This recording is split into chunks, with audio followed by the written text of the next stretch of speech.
Paulo, cara, eu queria agradecer que você está aqui conosco, eu sei que sua agenda é apertada, e chamar uma pauta que eu tenho certeza que o Paulo vai gostar. Essa eu peguei do Oi Luiz, eu achei legal a conjunção aqui de matérias. Primeiro, ele coloca, né, 11h59, a matéria Caixa Econômica Federal faz exposição cultural e põe Arthur Lira em lata de lixo. Presidente da Câmara aguarda Lula liberar nomeação para o comando da Caixa Econômica Federal e aparece de maneira derrogatória em mostra artística do Banco Estatal. E você tem em seguida, né, Arthur Lira. Lira mostra força e impõe novo presidente da Caixa. Olha que interessante isso, Paulo. Eu vou dar uma misturadinha de leve de pautas aqui, mas eu quero colocar aquele momento em que o Lula estava com as mulheres nos gabinetes da esplanada dos ministérios e o discurso feministoide, maravilhoso, entoado, encanteado por elas. Vamos lá. A gente tem o vídeo aí? Anunciar ao senhor, primeira mão, que a Caixa é o primeiro banco brasileiro e um dos poucos do mundo, e uma das poucas empresas, inclusive do Brasil do mundo, a ter hoje a maioria de mulheres na alta administração. Dos 12 vice-presidentes que nós temos, 6 são mulheres e comigo na presidência são 7. E isso é graças ao seu governo, à sua política de defender a igualdade de gênero, o salário igual, o respeito à diversidade. E é um fato inédito, né? No Brasil é um fato inédito e nós estamos muito felizes na Caixa com a sua orientação e com certeza com essa política a inclusão nesse país vai ser de verdade. Parabéns, eu espero que logo você tenha as 2 mulheres. Essa daqui é a verdadeira demonstração de força, poder e articulação em Brasília, Paulo Figueiredo. É um resquício disso que a gente precisa pretender e almejar enquanto oposição? Engraçado que esse vídeo ele é um exemplo do que se chama de dissonância cognitiva. E é muito interessante isso do ponto de vista psicológico para você analisar.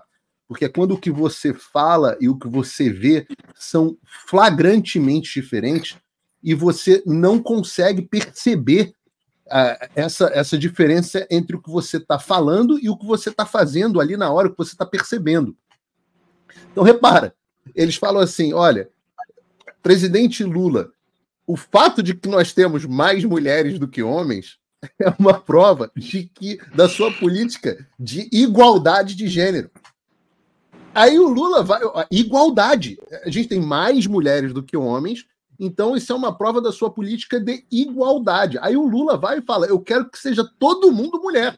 E isso é uma prova da minha política de igualdade. Eu falo assim, mano, não é possível que você seja tão tapado que você não perceba que se você acredita em igualdade, e no caso existe uma diferença entre equidade e igualdade, mas se você acredita em igualdade, equidade, no caso, que é o que esses caras pensam, que é igualdade de resultados, você deveria ter metade do mulher e metade homem, e não todas as mulheres.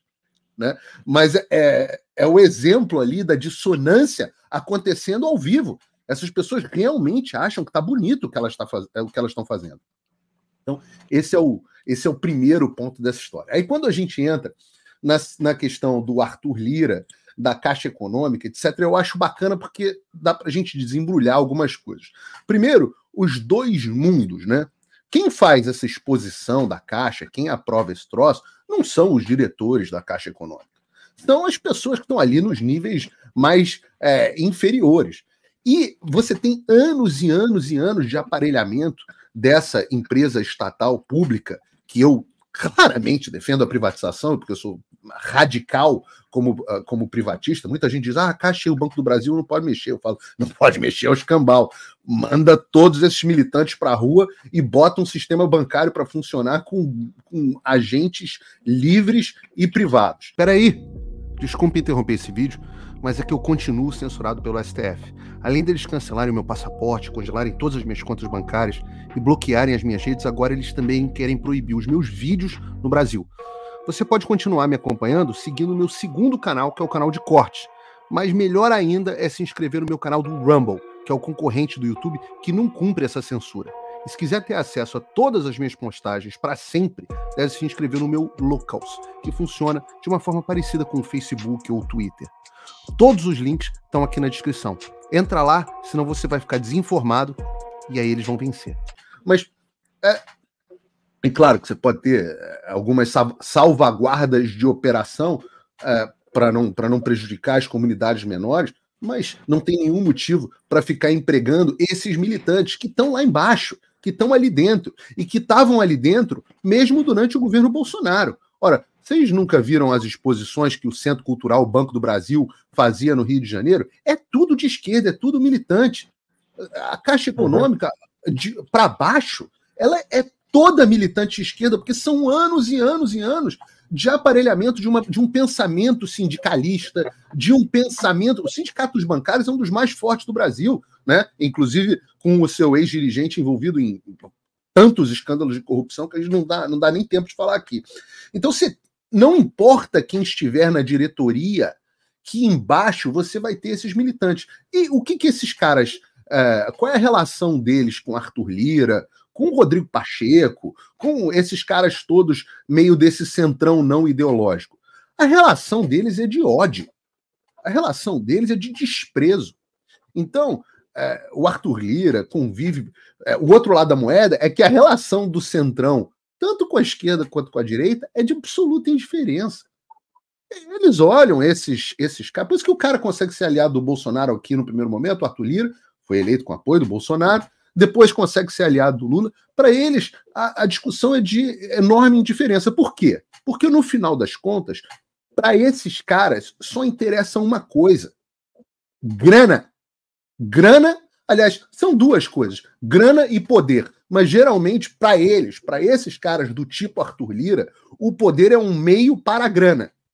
O que é uma diferença de visão do PT, porque para o PT, em geral, a grana é um meio para o poder. E para o Centrão, o poder é um meio para a grana. Então a gente está vendo esses descasamentos. Do ponto de vista prático, de política do dia a dia, tem algumas consequências como essas que você falou. E eu tenho um pouco de medo disso. Tem duas formas de você ver esse cenário. A primeira delas é o governo Lula, mesmo com toda a quantidade colossal de emendas, de ministérios e etc. que ele liberou, ele não está conseguindo manter uma base no Congresso forte o suficiente para aprovar a agenda aloprada deles. Eles estão conseguindo comprar em parte, mas eles são tão aloprados que eles não estão conseguindo comprar tudo, né? Isso chegou a um ponto onde eles tiveram que perder a queda de braço em relação à Caixa e o Lula teve que entregar a Caixa.